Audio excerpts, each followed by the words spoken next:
Chapter 4, Sloka 19. Yasya sarve samarambhaha. Yasya sarve samarambhaha. Yasya sarve samarambhaha. Kama sankalpa varjitaha. Kama sankalpa varjitaha. Kama sankalpa varjitaha.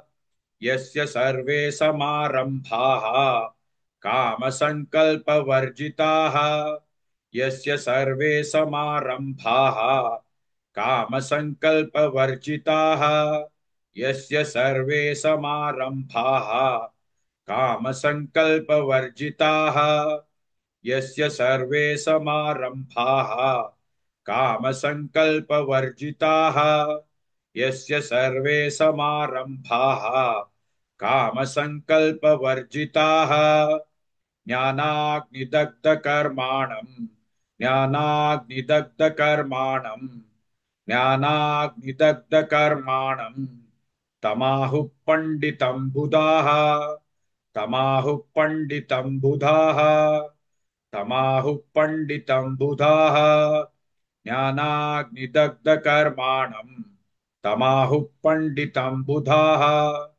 ज्ञानाग्निदग्धकर्माणम् तमाहुः पण्डितं बुधाः ज्ञानाग्निदग्धकर्माणम् तमाहुः पण्डितं बुधाः ज्ञानाग्निदग्धकर्माणम् तमाहुः पण्डितं बुधाः ज्ञानाग्निदग्धकर्माणम् तमाहुः पण्डितं बुधाः यस्य सर्वे समारंभाः कामसङ्कल्पवर्जिताः ज्ञानाग्निदग्धकर्माणम् तमाहुः पण्डितं बुधाः.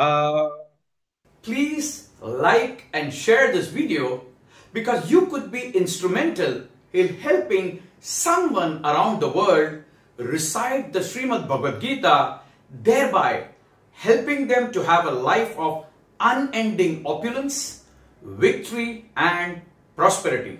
This is mentioned in chapter 18, sloka 78. Yes, don't forget to buy my book, Leadership Can Be Child's Play. Namaste.